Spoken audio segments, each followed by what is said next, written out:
Yo, what's going on, everybody? It's your boy Foots the King. I got to tell you, whenever she graces the screen, it's a blessing, man. Two Eye, she does the work. She is one of the pioneers in the cowboy scene as far as like women really breaking down film, really watching film, really holding it down, man. I think she does a great job. Two Eye, iisha Morrison. How you doing, my friend? What's up, man? I'm doing good. Just trying to get back in the swing of things. I feel like I went a little hush hush for a while because I got some other things I'm working on the back, Mm-hmm. things like that. And this work is tiring. You know what I'm saying? But like I just felt like I need to get back working and get involved. So I'm excited for us to talk today, Brody. Yeah, and we know, obviously we know that George Pickens is now a Cowboy, so we'll talk about that. We'll talk Yeah. about the draft. I think we spoke in spaces, but we haven't talked on like this platform. And obviously I'll share your YouTube. So you guys make sure that you guys follow to Aisha Morrison on YouTube, on Twitter. She's a great follow. Also, she has some things in the works. Now we're not going to speak on them just yet, but once it gets pen to paper, y'all, she out of there. And I'm thankful to call her a friend. Like I said, me and Two Eye was down at the Senior Bowl kicking it. Like it's really my dog. Really, we up there doing the work, pen to paper, writing down notes. in the in the sun. It was Hey, hot. It was getting hot burnt in the up. bleachers. It was hot in them bleachers. Hey, I'm like, yo, Two Eye, she was on the move. Her dog had water. We was rolling. Me, you, and Zach. Bro, it was hot, bro. It was big hot. So this is what I want to do. We're gonna start this off. I'm gonna play you a clip. This was from CeeDee Lamb and George Pickens this weekend at Kyler Murray's a charity softball game. So I want to play you a clip and then I want your thoughts on it. Oh, no, we both won. Yeah. It ain't no A, B, none of that. It's one. You look over there, you see one. You look over here, you see another one. So do what you got to do with that. All right. So that was CeeDee Lamb basically talking about there is no A, B. You heard him. See, it's I'm a one, he's a one. Two Eye says what to that? It's about time. Yeah. It's about time. Yeah. What? Cause CeeDee know what we know. CeeDee know how teams are preparing for them. CeeDee know that we saw an uptick in too high shell last year, and that is probably going to be something that continues. CeeDee know that there's always a safety rolling over to be paying attention to him. So with this George Pickens pickup, this is going to open up y'all nephew. It's okay. If you want to be a part of the show, it's all good. It's all good. Just put him on the screen. But nah, man, it's about time. It's about time that Dallas took getting CeeDee a running mate seriously. And I think this is long overdue. When you look across the NFL, we're seeing tandems now at the wide receiver position. Some of the best teams have tandems, whether that's between a receiving type tight end and a wide receiver or two wide receivers. And it really does stress a defense. And don't know how to run the ball too, because then you really are a trifecta. So for me, and then also too with CeeDee Lamb, he means that. Like he means, like, don't get me wrong, CeeDee Lamb and George Pickens are two people that want the ball, but I think they both understand what is going to be necessary to win games at this point. And it is going to take some selflessness. And I think CeeDee really does possess that. So I'm happy to hear it. What about you? What you got? Well, before we get to my thoughts too, you're the guest, so I want to give you the floor. Mm-hmm. You being in that locker room and having a relationship with these guys, that's the beauty of being able to get you on the show.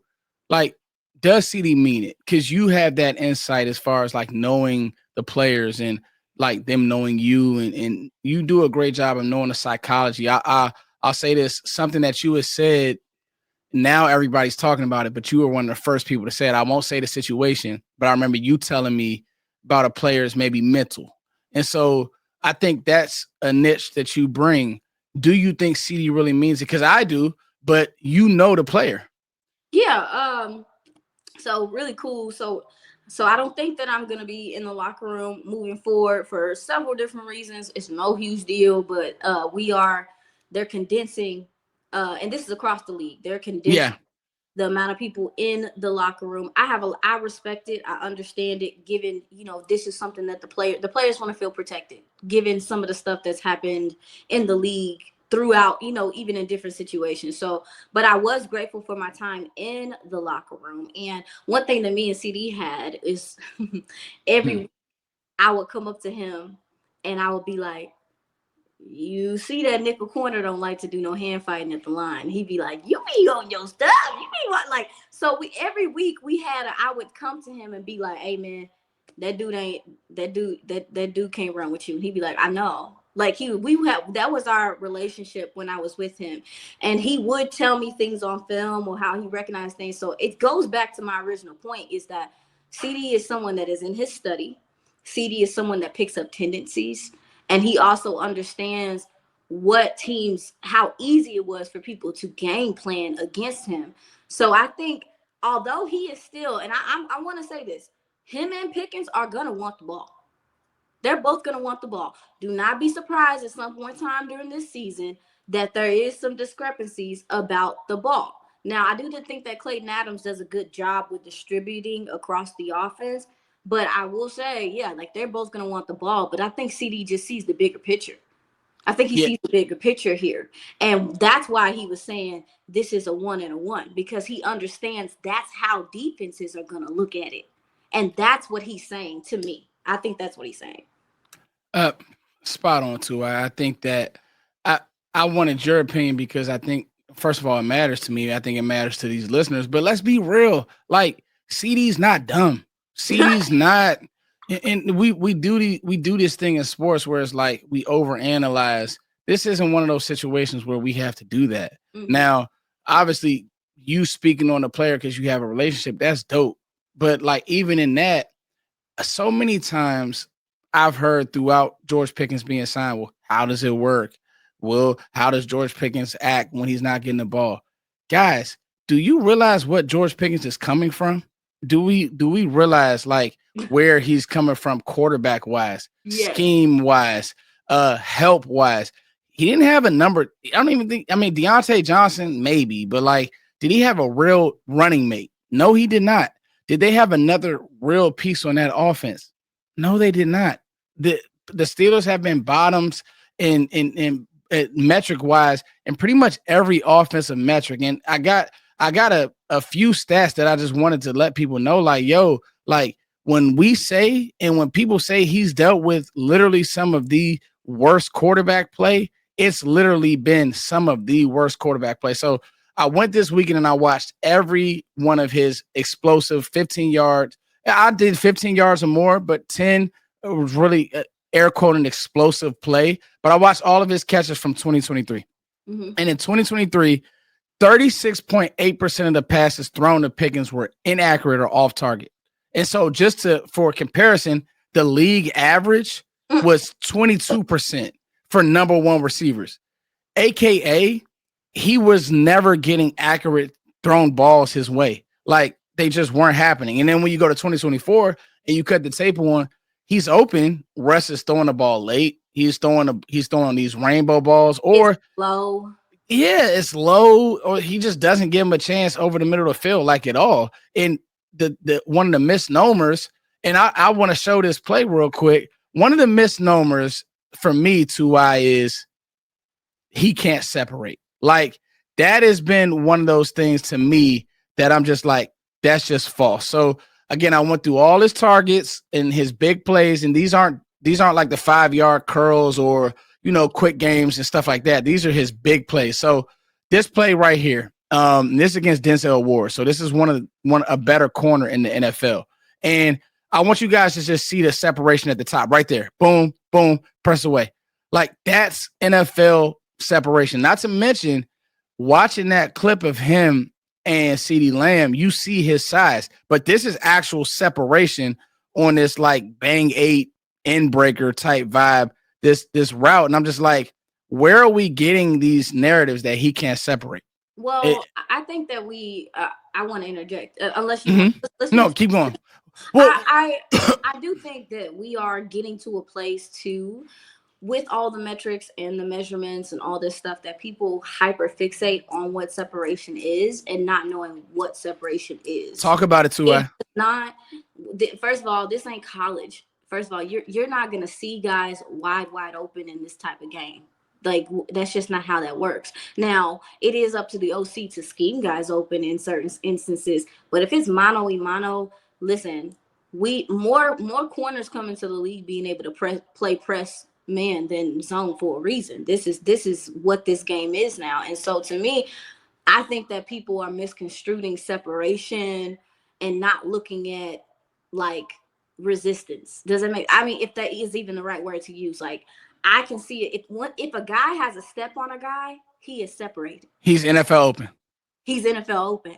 And it's up to the quarterback to be able to place that ball correctly. Guys are not going to be wide open. This is just not how this game works. So when I hear people talk about separation, because we heard this conversation even with Ted as well, right? Like him, and I'm sitting up. Good one, too. Good one. Catch radius and all that stuff comes into play when you talk about separation and length and all that stuff. And so, yes, if a guy beats a guy off the line, if the guy, unless the corner is just has crazy good recovery, he is separated. Hello. So I it's weird to me, and I think that this also comes because of how we've seen offensive schemes evolve. So we do see a lot of broken plays now. We see a lot more guys wide open and stuff like that now in this league because of some of the intuitive ways that people are play calling. But don't get it misconstrued. Guys are still separating. It just don't look clear to you because you are not a player or you're not someone that's played the game. But to a good quarterback, he just needs a step. He just needs an inch. And that's all that a lot of receivers are going to get in this game. So, my girl done brought her fastball. Come on now. Come on, I don't play with me like this. Let's go. I'm learning the game, bro. I'm just learning, you know it, and like what you said. But even then, like, even here, that's separation. I mean, that's separation. What y'all talking about? He's on his hip. He's beat. Yeah, you want to know what's crazy? When I really cut the film on, I saw a guy who had great footwork for his height, He has burst. He has a lot of burst out of his releases. Like, you see when he puts that, and that's what you showed, is when he puts his foot in the ground, he's putting his foot in the ground with authority. Come on, Tua. If you're backpedaling, if you're unsure, he is going to go past you. I mean, I know that we look at him as like a 9-ball guy and things like that, but I would like to see him. I would like to see him get some slants. I would like to see him get involved like there. I would like to see some Texas routes from him. I would like to see him attack in the middle of the field because I think his quickness off the line it's very sudden. It's not. I wouldn't say it's quick. It's sudden because there's a difference between suddenness and quickness to me. So. Yeah, I agree with you. Sorry. No. I wanted you on here for this reason. You're brilliant when it comes to, explaining these types of things. And this is what you do, and you do it well. And this is why you're on a draft show, and this is why you're all over the place, because you know your stuff. And you're right. And catch radius, you said it. The reason why George Pickens is able to track balls and deep balls and go up and get is because he has such a good big catch radius. Like he's a thin frame guy, but he's very coordinated in his movement. So many big receivers aren't coordinated, or they don't have that subtle foot quickness. And when you hear CeeDee Lamb talk, he's literally excited because players know players, guys know guys. The media, they're gonna make this about George Pickens. Will he be a bad teammate? Will he? CeeDee don't care about none of that. He don't. Like, I'm just being honest with you. He don't care about that. He cares about a guy when he's getting, like you said, a 2-out look, or if they're rotating something or they're rocking and rolling CeeDee's way. Can George Pickens beat that corner on the other side? That's what CeeDee Lamb cares about. Well, it ain't even. Let me tell you something. It ain't even about him beating them at this point. It's about there being an actual threat to change the picture. Come on now. Have to think twice. You have to make some decisions. And like I said, don't let Dallas be able to run the ball too, because then you really cooking with grease. Like, Come because on. at this point, like that's and I think and I wanted to add this. I did reach out to a scout that I know with the Steelers, ask him a little bit of information about Pickens when this trade happened. Every issue that people have had with Pickens, crazy enough, some of the stuff has happened on the sidelines, on the field. From my understanding, this is a guy that is in his film. This is a guy that doesn't miss meetings. This is a guy that is very passionate and does have some maturing to do. I think it's important to remember that these are young men. Mm-hmm. But I do think from that scout, a change of scenery, I think is going to be good for him. I really do. So I just wanted to add that like I did reach out to some people about the character, and as far as the study and him knowing the playbook and him being involved, it's there. Now I know a lot of people talk about him taking plays off and his temperament and stuff, and I'm like, I'm not justifying it, but I also understand he knew his situation, and we just talked about the quarterback play. Yeah. And we're not, we gotta stop like dehumanizing these people, because baby, when you go to work, and I mean, even when I wait on tables, when your coworker's getting on your nerves, you might gotta go to the break room for a second and just take a break. These guys can't do that. We looking at them on TV. So I just think sometimes people forget that this is an occupation. So you're gonna have occupational things. You don't like everybody you work with. You don't like everybody you work with. You don't get along with everybody you work with. So this idea that everybody has to get along, it's not even what football is. That's not even what football is. These guys are competitors. So I am looking forward to him maturing here. And I think that it is possible for him to do that, especially since he's happy to be here. So just wanted to add that real quick.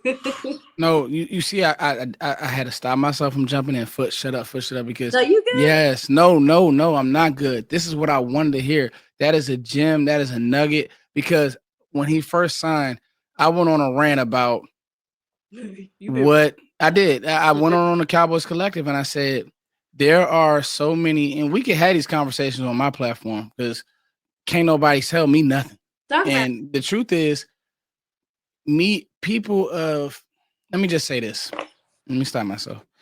You're right. You're right. There's no one size fit all for these athletes.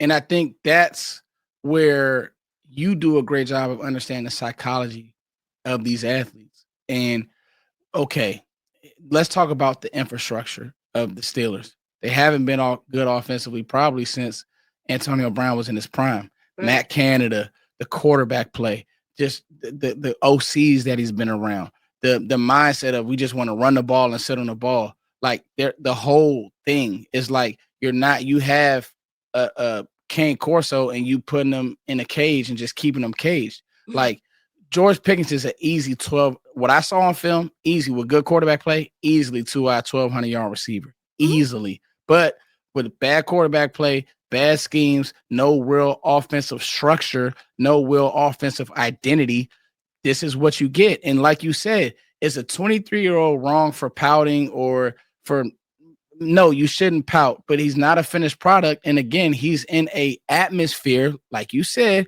if you have bad coworkers or bad leadership at the top or a head coach who maybe calls you out or does certain things, he shouldn't be acting like that. But I can see why he did act like that. And this isn't giving him a pass for it, but it's having a deeper conversation. Like, bro, look at what he's had to deal with.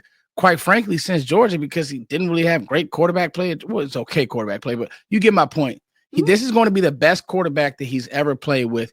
I guarantee you'll see a different George Pickens. All right, we're here for a good time, not a long time. I know you got a lot to do, and you're going to be making your rounds this week. You chilling? Okay. Now we're going back to the draft, and actually somebody asked this question so I got a few questions for you. Somebody asked this question on Twitter, so this will be a good one.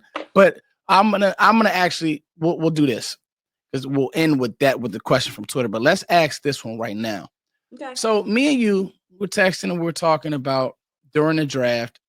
We liked Booker, but we were probably on the side of this team needed a weapon. Mm-hmm. And now this team has that weapon because you, like you said, you're talking literally to CeeDee Lamb about him getting doubled and tripled and all this. So we knew like Ted and certain other players may have been needed to help this Cowboys roster. Now the Cowboys have George Pickens. How do you feel about the draft now? How do you feel about Tyler Booker now? How do you feel about some of the players, and which players did you like that we drafted? Yeah, so I will say, hold on, well, I want to say this. I do think that Tyler Booker is a weapon in the running. Mm-hmm. Yes. Like, obviously not.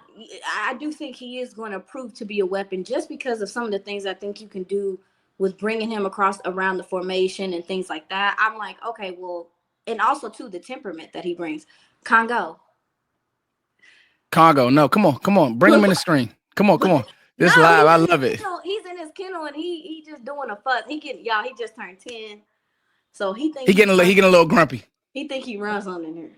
So anyway, so I do think that Tyler Booker is a weapon, and I also do believe that I do also believe that with Clayton Adams' system and the way that I think, and that's why OTAs is just going to be so important. And I know we're going to get to that, but I do think them going after a first. I didn't like the first round pick offensive lineman. I didn't like it. I didn't. And you're fine not to, because I was in that same boat. Because I do think at some point in time we need to nourish the mid rounds and develop these guys and things like that. Now I will say, this is a different coaching staff, and maybe they feel like they can do that in the future. But I also know that Tyler Booker wasn't just a football player pick. It is a shifting this locker room pick, this temperament pick. This is also, there's like, even down to some of the undrafted free agents, all of them, former captains, all these things. They want leaders and maturity in this room. And Tyler Booker is one of the most intuitive, clean-cut, put-together players that, from my understanding, has come in this building in a long time. So I think that they also, with him and Tyler Smith, if those are like the foundations, and BB, those like the foundations of your offensive line, you got guys that's not about to do a lot of whining, that's going to hold other guys accountable, and is going to put in the work. So I'll say that about the Booker pick and whatever the case may be. But now I feel better about the draft overall, because I think you addressed so many of the things you needed to address. I mean, the Donovan Izaraku pick is super. I don't know how underrated it is to you, but when you look at what he can do as a natural pass rusher, and even the fact that he does have some room to develop in playing the run, but it's not nothing crazy. It's like you kind of got the best of both worlds with him. So I felt good about him.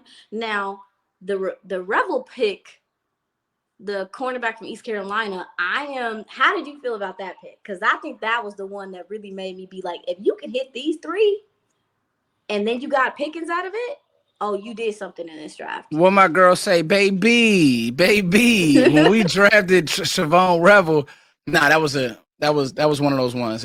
Great pick. And he looks like he's, tea leaves, looks like he's going to be ready sooner than later. Mm-hmm. And so, I think that was a great pick. I think now your draft with Pickens makes more sense than ever.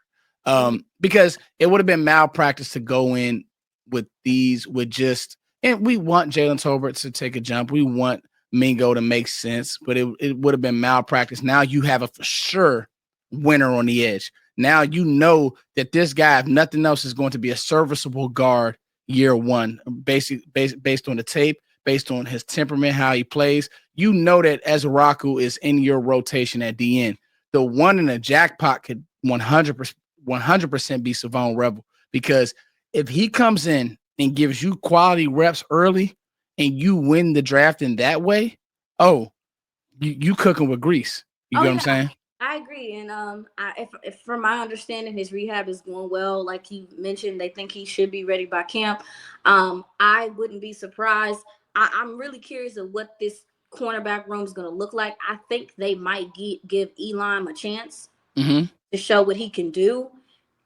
And if it's not looking pretty, don't be surprised if they bring in some type of veteran guy or something before during or before camp and sometime at some point.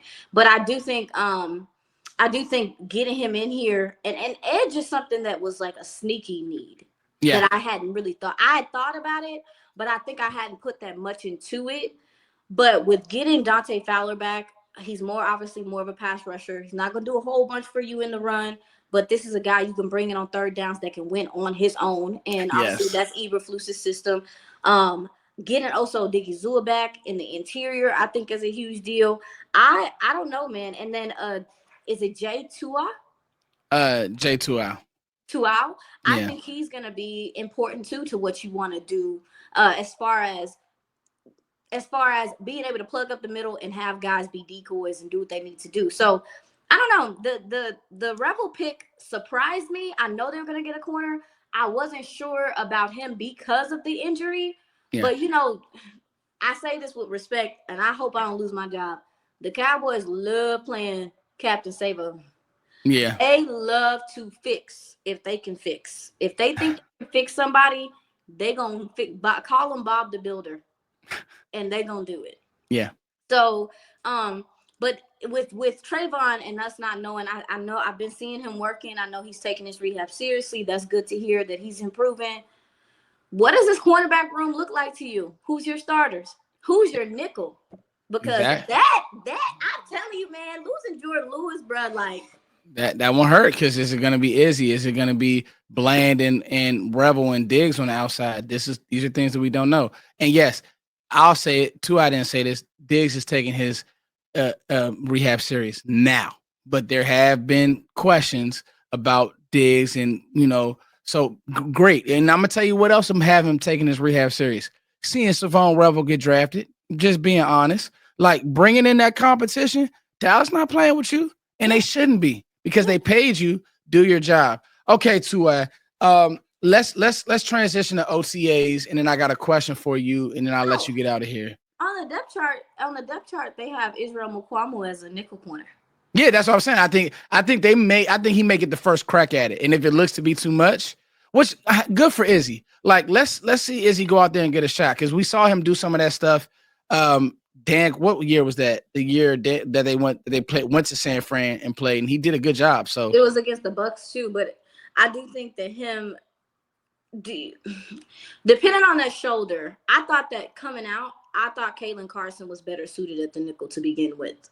Now that was pre him getting here. Now I don't know what his confidence level is, because you got to be a confident mom to play corner, to play nickel at that. To play in the secondary, you get beat. You got to. That's the one thing I will give Diggs. He will continue to, go be a ball winner, go do those things, because you're gonna get beat. Bland is the same way. To make a play, you may give up one. That's the position. So yeah, his confidence, I hope it is back. You're right. Mm-hmm. Go ahead. What's up? Okay, OTAs. Give me one or two things you're looking for this week at OTAs. I'm looking at the running back sets. Okay, that's a good one. I'm looking at who's lining up where, how often they're being used, I want to know how they've used some of these guys. Because when you look at the running backs, you got Javonte Williams, who I think is the make or break thing. I think whatever they get from him is going to set up the rest of how this running back room looks. Or if they decide to, go out and pursue another guy later on. I think him coming in is going to be important. I don't even know, and I'm going to be straight with you, I don't even know where Miles Sanders fits, but that's what I'm saying. I want to see with Jadon Blue. Are they using him more in a receiving aspect, or is he taking snaps out the backfield? What's going on with that? Phil Maffa, like those things. But I'm also looking at Hunter Lipke. Forgotten about me. Hunter Lipke, we'll see. I want to know if they view him more as in a tight end capacity, because I do think Clayton could get creative and use him as a tight end. In that way, yeah. But how many running backs are they really going to carry? Who's going to make the cut? You got a lot of guys that do the same type of things. What does this look like? That's the running back room is something I'm really keeping an eye on. What about you? You got my mind going, man, because you're right. I mean, when you talk about Hunter, everybody can't go. You talk about Phil Maffa, everybody can't. So no, I think I just did a piece on Javonte Williams, and with him tearing that ACL, I didn't realize just how bad that knee injury was. And he tore his ACL, he tore his LCL. that injury takes about 2 to 3 years to really get back. Mm-hmm. Now, I also did some work on it within the piece where it's like, you know, it took Connor. What's the running back that they had with the James Conner? I always want to call him Connor's first name. It took James Conner to get with Clayton Adams to be 1,000-yard runner. So him being the O-line coach with Arizona, it was like that's when he really hit, and he was in Pittsburgh for all those years, and that's when he really hit. So I had to stop myself from giving up on Javonte Williams and just saying he could possibly get cut and this, that, and the third. No, Javonte Williams actually does have some skill. When I went back and watched all of his tape this weekend as well. He has some skill, and he's a really good catcher out of the backfield. He had 52 catches last year. And he's going to do something that none of these guys do better than him. He's going to pass pro. You know, he's going to step up and throw his shoulder into a blitzing linebacker and protect Dak. So that's a good one. For me, too, what am I looking at? I'll be honest. I'm looking at the receiver room. Like, I'm going to go for the low-hanging fruit. Hey, two, you jumped off the porch, and I'm going to just say, you know what? We're going to stay on the offensive side of the ball. Two, I just want to see the deployment. I want to see George Pickens catching footballs from Dak. I want to see, okay, now what is this receiver 3 room like? What not room, but what does this receiver 3 battle look like? Mm-hmm. Is it Mingo taking a jump? Is it Tober, who Dak is familiar with? Is it Kevontae Turpin, who is the different flavor of ice cream than what you have in Pickens and CeeDee? Mm-hmm. Are we just getting, is Shotty just going to say, man, to hell with a receiver 3, you getting 1 and 1A, or you getting 1A and 1B, you getting this, you getting that, and everybody else, you get it how you live. I just want the answers, and so that's what I'm going to be watching for. No, that's exciting. That's exciting to be, you know, I think competition is healthy regardless, man, and somebody going to get pushed. Somebody's going, you can't, with this receiver competition, when you start talking about that 4, 5, 6, maybe 4, 5, 6.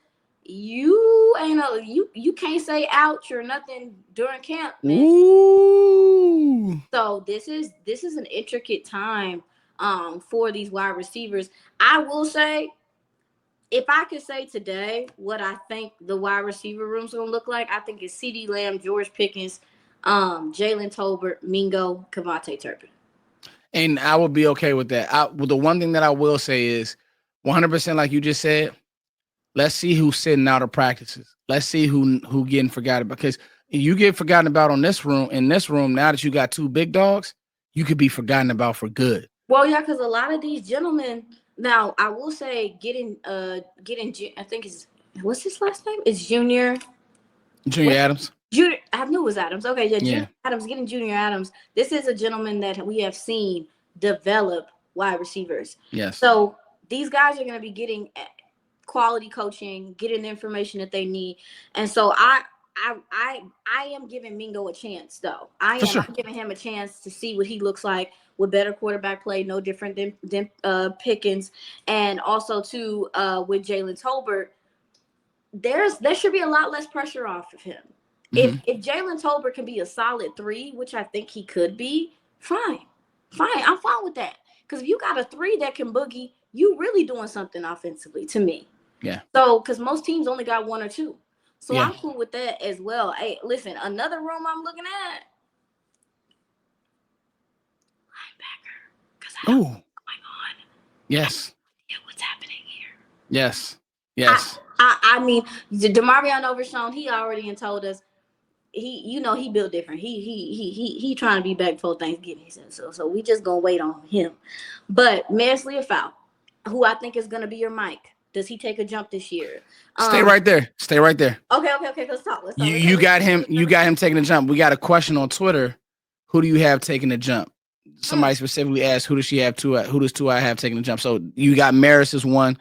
Go back to your linebacker point, but just remember that you had Maris as 1, and then who else do you have taking a jump possible? Taking a jump? Yeah. Oh, this is hard. Can you go first? Okay. So you were making a linebacker point. That's one that I've really been like, right now, early on, it's going to be Morrison and Sanborn to me. Why has Sanborn played? Because he knows the system. Because he knows the system. Yep. The run, hit, top type player, and that's what you need. So Sanborn going to play because he can do that. Maris is going to play because I think that he showed and earned the right to play. And, with Kenneth Murray, I think that he'll play in spot duty unless he comes in and has an amazing camp. And he does have the athletic traits, but does he have an amazing camp? So, that's an interesting watch too. And then, like you said, corner, like who they run out there early on at corner, because Savon Revel won't be ready. It'll literally just be Bland and, name somebody. So who do they play on the outside? Just seeing how everybody lines up will be interesting for me. Yeah, definitely. Like, that's all that you can really take from OTAs. They're not about to be going full speed and all that stuff. But we can look at the lineups. We can start seeing some of the different packages and stuff like that they might have in mind. But with Kenneth Murray, I don't know what's going to happen here. I don't know what the team feels like about Damone Clark at this point. I do think that he is a gentleman that needed a fresh start to some degree. Yeah. I also think that Shamar James could be a really good will. I think one of those guys that is not afraid to play in the box, will come down and tackle, has some coverage ability, let him be free and let him play a little. Like, he was someone I had my eye on before the draft. I mentioned him on the draft show. So I was like, oh, they drafted him. Oh, cool. Yeah. But yeah, Shamar James is a gentleman too that I'm looking at. If the Cowboys want to stay younger, that might work his way into getting some feel at the will position if Kenneth Murray has any type of issues, because I don't know what to expect from Kenneth Murray. Do you? No, just a blitzer. I don't know what to expect from him. I tried to watch some games of him. I was just like, I don't have much to go off of. Downhill player that needs to be coached by Matt Eberflus. Like, that's just what I can say. Like, the instincts. Somebody told me that Eberflus is the linebacker whisperer. He is. He's had guys like Sean Lee. He's had guys like Darius Leonard in their prime, so he knows what it looks like. And he's going to be that coach that can tell you that one thing to get you to slow down, or to get you to stop overrunning plays, or to get you to play fits better. So I think that's where, with Kenneth Murray, because the tools are there. Mm-hmm. Like, he's built in a lab for sure. But now can he play football the right way? Yeah. Any offensive lineman you think gonna take a step? I'm praying and hoping that it's Tyler Guyton, because I've had Tyler Guyton on my mind, and I think that Tyler Guyton is one of those ones that he has all the tools, and I've just been constant that tackle is not a position that you just come into the league. We saw Tyler Smith do it, but Tyler Smith is a future Hall of Famer in my book. Like, he's one of those guys you could just tell. But you could be a good tackle and develop at your pace. We can't push these guys to be all pros year one. He only played 9 games at tackle at Oklahoma. Yeah. So, I think Tyler Guyton. You've gotten better at the coaching position. Yeah, you have better coaches. Let's be real. I was about to say, I think also too, you got a staff. Like, when I saw Dallas bring in Clayton Adams, and then when I saw them pick up the gentleman from, hold on, let me see, I have it. Connor Riley from Kansas State. I started saying to myself, oh, you guys have a plan. Yeah. And I think when there's synergy in your coaching staff. Great word. Synergy is the word. Yes. There's not a lot of differences in what the goal is. These people want to run the ball, and they want to be creative running the ball, and they want to dominate running the ball. And when you mentioned the Cardinals offensive line, need I remind you that the Cardinals were 2nd in rush yards per game, 7th in EPA per rush, 2nd in rushing yards before contact, 9th in success rate, 4th in 10-yard plus runs, and 7th highest in stacked boxes. And they had one first rounder on their offensive line. Come on. And that's where I think that you are. Yeah, like that's where I think that you are too. It's just like, it's like coaching, like, and so that's where we were with, drafting. Now, don't get me wrong, Tyler Booker's here, and I think he's gonna be great, but I'm with you, like, coach some of this up. Because guess what? Tyler Booker gonna have to be coached up. Yeah, like, you're gonna have to coach. And so I think that the one thing I will say is Brian Schottenheimer seems like he knows that, and he seems like he's putting smart people in the room. So Don't you like him? I'm gonna be straight up with you. Like the first time I had an interaction with him, number one, his pressers. This is someone that loves football and want to teach you. If you don't listen to a Brian Schottenheimer press conference and you haven't learned nothing, you ain't listening. Because when he's asked questions about the game, he wants to talk about the game. Even last year, I had to check myself because I was asking him questions and I was like, that's not what McCarthy said. It's not my business. It's not my business. It's not my business. Because there was a difference in philosophy. If you would listen to Brian Schottenheimer talk about how he wanted to run offense, and you would listen to Mike McCarthy, I'm like, Brian, what you say, baby? You talking about baby? You talking about? Hey, chat, can we get a baby? Come baby, on, man. Come on, chat. You talking about stack formations and secondary motions and stuff, and Big Dog ain't doing none of that. So I already knew that he understood. That's the thing I will say about Schottenheimer. He understands the trends of the NFL, and he's not afraid to follow them. Yeah. As a matter of fact, he might be a Steeler. And I like Steelers. Steal something. Do something. Do something, ref. Like, it's fine to be innovative, but be within what the NFL is right now. Sometimes we run into coaches that are so stubborn and stuck in their ways with how they played football 10 years ago. And, dog, linebackers is running 4.3s now, my guy. You can't do that. Yeah. You can't do that. So, yes, but I also, too, another guy, I think Terrence Steele is going to take a jump in this system. Wow. I think that this feeds a lot more of what he does well as an offensive lineman. And honestly, being able to Terrence Steele is a guy that's going to have his whiffs, but he can wear on you during the game in the run. Yeah. And I think this scheme is going to allow him to do that, use some of that athleticism, his footwork. He will be a couple years removed from his ACL. That's another thing to add.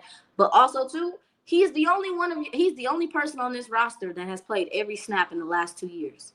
Terrence will have a good year. I think he's going to be far better in this scheme with this coaching and what they're asking him to do. So he's a guy I'm keeping my eye on too. But and he played good towards the end of the year last year. I agree. Which was very. Yeah, I think he got his foot in under him and things like that. What about the defensive tackle room? Anything for in that room?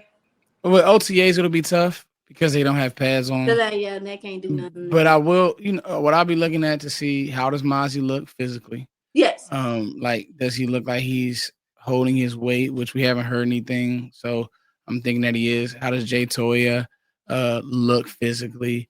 And, if all that checks out, just got to wait till we get pads on and just see the scheme. Now, what I will say is this. Talk about Matt Eberflus being the linebacker whisperer. I think that Matt Eberflus also makes it a point to stop the run, and he chokes the run well. So what Matt Eberflus is going to do is find out which 3 tech and 1 tech wants to do their job, and he's going to play those guys. He's not married to Mozzie. He's not married to any of these guys. Whoever's doing their job and doing it accordingly, those will be the guys that play. So, I'm all around excited. And like I said too, I think we'll be able to learn a lot from the skills. What you hit it, the running back position.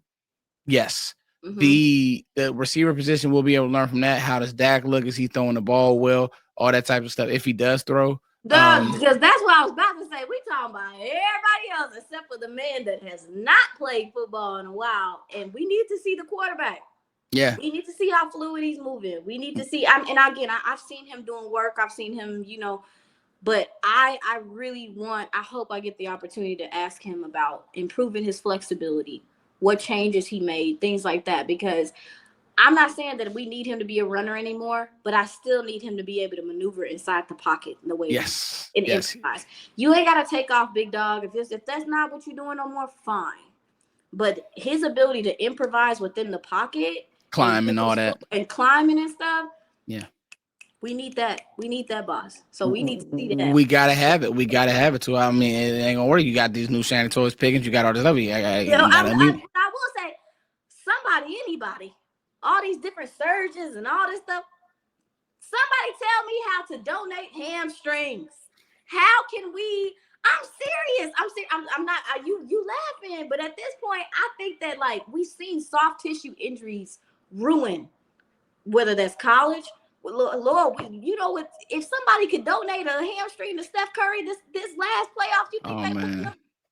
Poor Steph. I know. Whoever figures The game's been so boring without Steph playing. Whoever figures it out, God bless you. God if bless people you. can get their knees done, somebody can donate a hamstring. I'm sorry, not mine because I'm disabled. So but some athletic person can donate. I'm just saying, like, we got to figure this out. Modern medicine is too. We using stem cell research and stuff. You come on, y'all. Take mine, Dak. Dak, you have my hamstring.